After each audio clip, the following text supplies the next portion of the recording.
Welcome to part 2 of your lecture for week 6.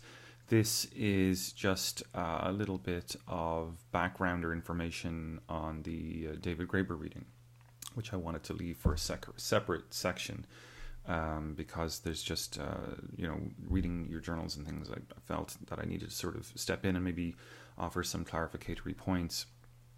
And of course, part of this is just to talk about the background of where Occupy Wall Street came from, and in doing that, to work our way to a point where we can talk about this question that you raised in your journals, which is about prefigurative politics. So we need to talk about a couple of things here. First of all, the girl in the photo here, her quote, "None are more hopelessly enslaved than those who falsely believe they are free." Now, there's a real strong impression from that quote, and it's not an incorrect impression, that the problem that Occupy Wall Street was trying to address was specifically bound up with the question of where power really is, right? Is power really the nation state? Is power really the elites and their influence over us? Yes, well, clearly the elites are there, and they are the 1%.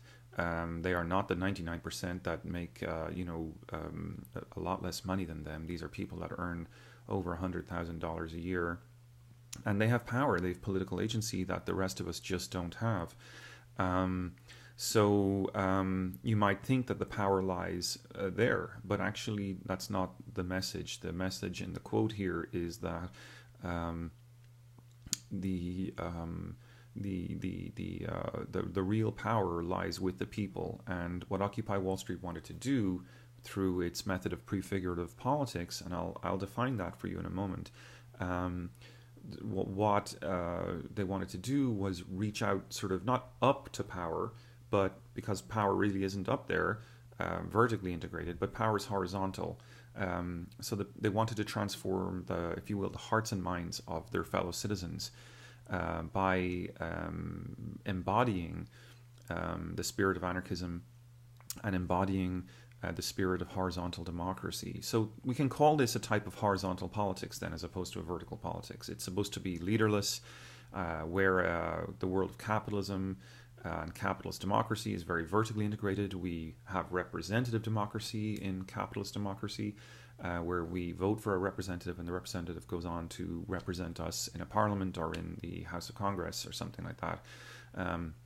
But of course, representatives can be bought off. They can be bought off through lobbying, and as is often the case. So, keeping that in mind and recognizing that, the Occupy Wall Street campaign was designed and intended to sort of get our minds out of an expectation that politics is something that we just do every 4 years when we vote for a new president.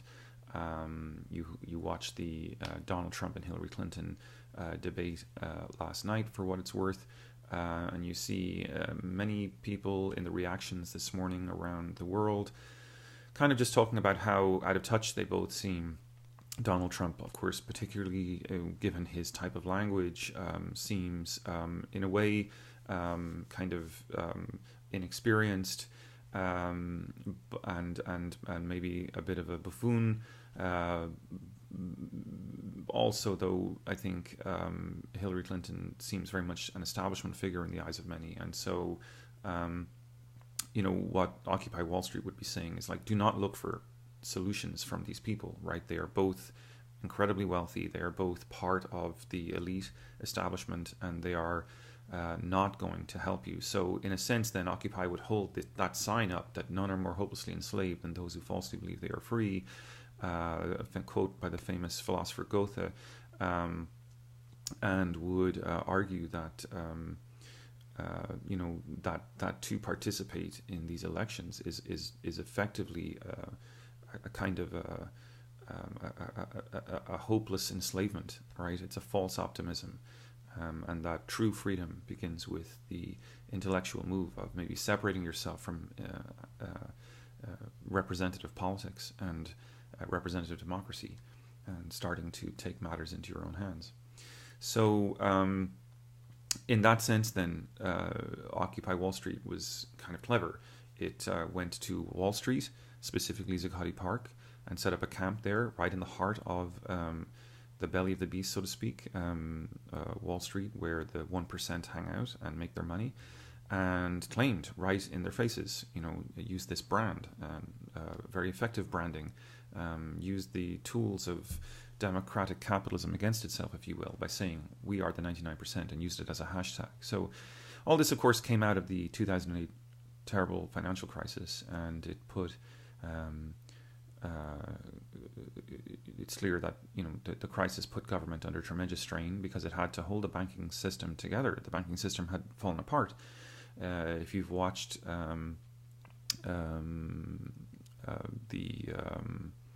sort of documentaries or any of the films around this, the Michael Lewis film, The Big Short, then you understand that there was massive concern in 2008 that literally the entire world, the entire global banking system would collapse. So to fix things, the government had to direct huge amounts of money on top of already having to borrow lots of money to pay off the wars, because the wars haven't been paid out of taxes, they've been paid out of borrowings. It left very little money for things like education and for poverty relief programs, etc. So this meant that a huge number of people who were left unemployed in the crisis, who had maybe borrowed money for homes on the expectation that they would continue to be able to pay off their mortgages based on their incomes, were suddenly out of jobs and suddenly unable to pay for their homes. And so, like a chicken and egg scenario, what started off as a foreclosure crisis kind of became compounded as an economic crisis, and there really needed to be some kind of government intervention to stabilize things. And eventually government, of course, did intervene, starting under George Bush and then under Obama. But it just showed how fragile the banking system really was, and how difficult it was to fix it when the system had been kind of rigged, if you will, by the fact that we had deregulated the banks and allowed them to get so big that they'd become effectively, and the quote goes, too big to fail. So that's how the highfalutin, sometimes distant-seeming realm of finance occasionally, explodes and affects everyday people's lives. There's a strong connection there, and we don't, I guess that's the point. One of the points that Graeber tries to raise is that we don't always see this everyday aspect. We think the crisis was caused by some bankers in banks like Goldman Sachs on Wall Street who miscalculated, who took too many risks. And, that's true, but we have to try to think past the idea that this was just a crisis that happened on Wall Street, right?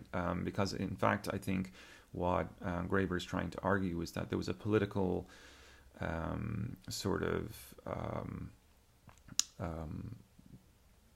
there was a surplus political meaning to the whole thing.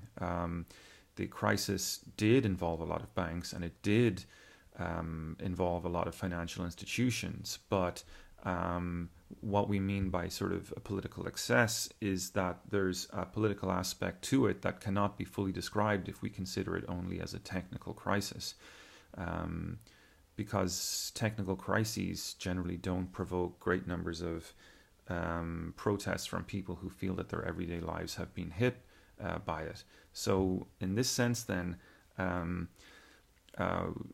we're trying to sort of, what Occupy Wall Street was trying to do was make visual what was previously hidden, right? To show that this wasn't just what the media was saying it was, a crisis on Wall Street, to make the financialization of our lives, which obviously goes unseen, a bit more visible. So to be concrete then, it was to demand a renegotiation of the system so that we might once again allow for money in our government to be used for the pursuit of art, philosophy, life, enjoyment, leisure, all outside the logic of the financial system.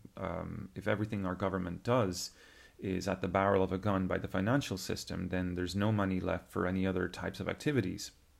And meanwhile, our own lives, because we're not too big to fail. We're little, and the government doesn't mind if we go bankrupt and doesn't mind if we lose our homes.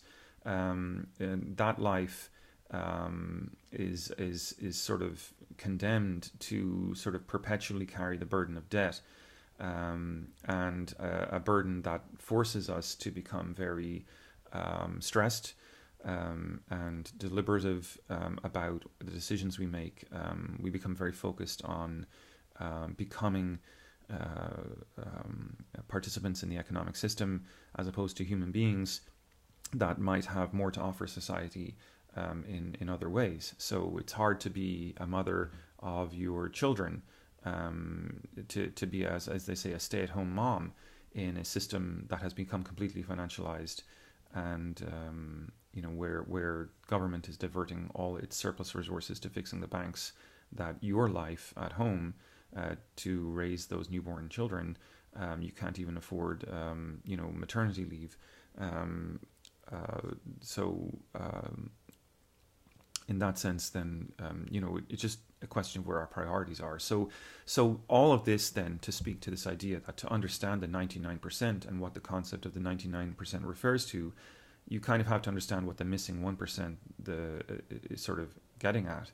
And I wanted to sort of just quickly switch away from David Graeber for just 1 second to turn to a kind of a classic villain of the Occupy Wall Street movement, and that is the character played by Michael Douglas in the 1986 blockbuster film Wall Street. This is, of course, Gordon Gekko. If you haven't ever seen the 1986 film Wall Street, you really must watch it. And the image here is from the Wall Street 2, with the sort of the follow-up film that was made in the aftermath of the financial crisis. Anyway, famously in the original movie, Michael Douglas teaches his protege, who's played by Charlie Sheen, in the movie his name is Bud Fox, that greed is good. And the famous quote in the film is here on the screen: "The richest 1% of this country owns half of the country's wealth, $5 trillion. Of course, this was in the 80s, so it was a lot worse. These numbers were a lot worse by the time you get to 2008. 1/3 of that, he says, comes from hard work. 2/3 come from inheritance. Interest on interest accumulating to widows and idiot sons. And it's what I do: stock and real estate speculation." So people put their surplus savings into real estate speculation, and he says it's bullshit, right? Because he's making a killing off fees and revenues, investing these people's money for them. So you've got 90% of the American public out there with little or no net worth. He's like, I create nothing, I own. We make the rules, pal. The news, war, peace, famine, upheaval, the price per paperclip. We pick that rabbit out of the hat while everyone sits out there wondering how the hell we did it. Now, you're not naive enough to think we're living in a democracy, are you, buddy? It's the free market, and you're a part of it. You've got that killer instinct. Stick around, pal. I've still got a lot to teach you, he says. So this movie, Wall Street, was sort of monumental for its cultural impact and its message that greed is good. And people were, of course, appalled, but somehow also seduced, I think, by the idea that, well, maybe we don't need a democracy. Maybe this market thing should be let rip. And of course, when around about the mid-90s, when Bill Clinton deregulated the Glass-Steagall Act and allowed Main Street banks and Wall Street banks to get in bed with each other, something that had been prohibited since the Great Depression, which, when it had caused an absolute catastrophe, you got to see just how seduced Americans had been by the logic of Gordon Gekko. But what the 2008 financial crisis showed us, I think, was that for most ordinary Americans, this idea of allowing these tycoons and bankers to do whatever the hell they want actually is pretty bad sometimes. Greed is not good, in fact, and the logic of seduction of greed is good actually only leads to too big to fail. And too big to fail, as the Michael Lewis movie I mentioned earlier, shows. it just shows you how vulnerable it makes everyday life. Whereas most people in everyday life, day to day, don't think that they're that exposed to Wall Street. So in this sense, then, where Ronald Reagan and Bill Clinton and others had talked about trickle-down economics from the rich to the poor, if the rich get rich, then the poor do better as well. What Gordon Gekko was arguing was really much closer to the truth, which is that the rich get richer and they get more powerful, and the 99% do not really benefit very much at all. So by saying the 99%, they were saying they were everyone else. They were the people that were not Gordon Gekko. And Occupy Wall Street acquired, in this sense, then a mantra and a language through which everyday ordinary people could express their distance from and dissatisfaction with economic and political elites. Now, some people complained about Occupy, but it really was fascinating that people had come out at all, I think. Occupy was a tremendous success, and so I think one of the things Graeber is sort of fascinated by is that it just happened. It wasn't coordinated. It didn't there was no real sort of puppet master here. It just seemed to capture a dissatisfaction, kind of, I suppose, a bit similar to the way the Bernie Sanders movement happened over the last few months. We live in a time where most people think that young people are kind of politically brain dead. There's constantly editorials written about how lazy millennials are. Millennials are, of course, people who came of age to vote in the year 2000 or later. So these are young people, and young people, if you look at the data, they don't like Hillary Clinton. They certainly don't like Donald Trump. They believe that the candidates today represent the political establishment and that they represent rich people. And given the amount of student loans that young people have, and the lack of good jobs and the lack of good pay for the jobs that are out there, millennials are inherently, I think, pissed off. So it leads to this kind of question. Older people complain about millennials and say they're lazy and say they're selling out, but older people, in fairness to them, came of age in a different world. The battle lines were easier to see. In the 1970s, daily life was a lot less packed with advertising. Everything today has advertisements on it. Our football stadiums, our libraries, our museums, they're all corporate sponsored, and we spend time online on Facebook and social networking, where large companies like Facebook and Google and Twitter track our activities to try to make sure that the adverts we're seeing are those that suit our tastes. And the more you live in a world that looks like you, the more you have a hard time changing politically by reaching out and mingling and seeing and interacting with other viewpoints. So we're starting to live in very sort of hermetically sealed social media universes that mirror the things that we want to see back to us, and we tend not then to see the world that other people are living in. So that's a sort of a controlling factor on our behavior, and kind of a mind, a mental culture molding mechanism that we have to contend with if we're trying to think about political activism and how we might become more politically active, how you might get the citizens to awaken and see the world for how it is. Another factor to consider here is just that the sheer fact of financialization itself. In our parents' generation, education was a lot cheaper. Since 1980, the average price of a 4-year college loan or college tuition has gone up from just shy of $9,000 to just almost $22,000. So that's it's increased by over double is the point. So this means that more and more people have to borrow more money to pay for their educations. In 2013, average student debt was almost $30,000 after graduation. This is a monumental figure. Translated nationwide, it means that student debt has actually, given that more students are coming into the system as well, student debt has quadrupled just in the last decade alone, and recently it surpassed $1 trillion. Most of this is held by poor income families. Combining that fact with the fact that there's a poor economy, few jobs, flat wages, and by the way, you of course cannot claim bankruptcy concerning your student debt. That's prohibited. So the point is that young people today are kind of forced, not just by their social media spheres, which limit their ways of thinking, but they're forced by their cost-benefit analysis in the face of this debt and the narrow job market to make very pragmatic decisions in the job about what their education is going to be. They're not likely to become philosophers. They're not likely to become journalists or some other career of their dreams if they're going to be encumbered with that much debt, because being a philosopher, being a journalist takes a long time to pay off, and it might not ever pay off at all.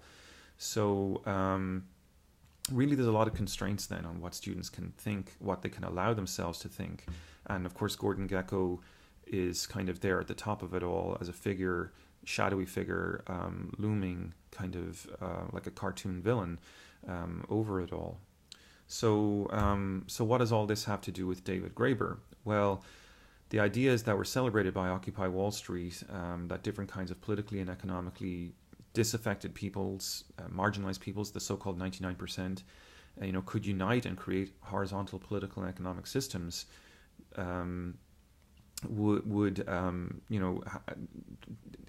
this is an idea that comes from the philosophical tradition that we call anarchism. It's the core philosophical tradition that shapes David Graeber's academic perspective and also his perspective as an activist. And we have some quotes here from various writings of his where he defines anarchism. He says anarchism is the commitment to the idea that it would be possible to have a society based on principles of self-organization, voluntary association, and mutual aid.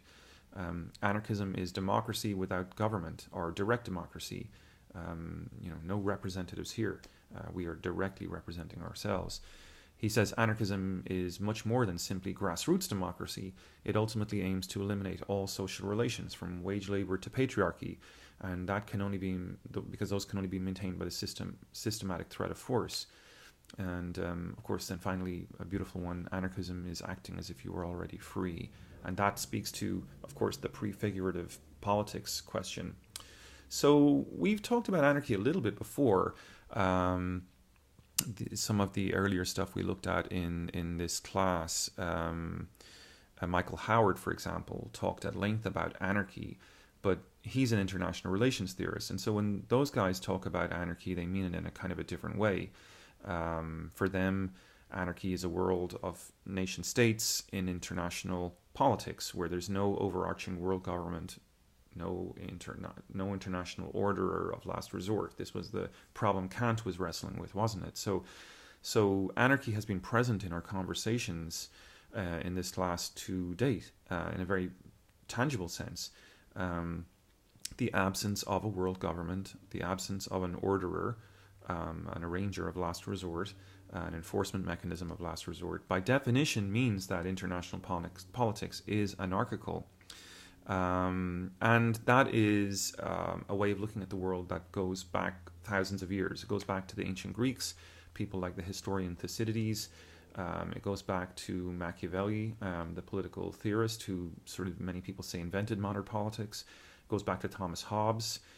And they all pretty much sort of describe anarchy as a kind of a state of nature, a state of disorder. And they argue that in the state of nature, in the state of anarchy, life, and this is the famous Hobbes quote, life is solitary, poor, nasty, brutish, and short. And so whether they would be sort of Michael Howard, kind of neorealist, or Kantian idealist, all these commentators agree that anarchy is terrible, right? That anarchy is a bad thing. So importantly, anarchists come along and disagree with this premise quite profoundly. They reject Hobbes's premise about anarchy. They argue that anarchy isn't a Hobbesian state of nature. And so it just begs the question then, well, what exactly is anarchism if it's not this terrible situation? So on the screen here, we just have briefly three basic assumptions of anarchism. One is that anarchism is bound up with the question of liberty. It's a question of expanding the realm of individual liberty as much as possible. It's another assumption of anarchism is that human beings have a capacity for self-organization, that under ordinary circumstances humans are reasonable, they are decent, and they can organize themselves and their communities without needing to be told how. And then finally, there's assumptions about power. The more human beings have power, the more power will corrupt them.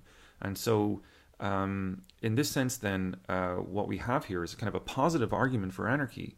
Okay, that it's desirable to have as much possible liberty as possible. Yeah, very similar to what libertarians in the United States would argue for, and that human beings have tremendous capacity to be left to their own devices. So we saw a little bit of like that in the writings of John Locke last week, for example. But where Locke would have argued for a sovereign power to adjudicate and arbitrate disputes over us, Graeber and anarchists would argue that that's a fatal error, that in fact, that ultimately leads to corruption.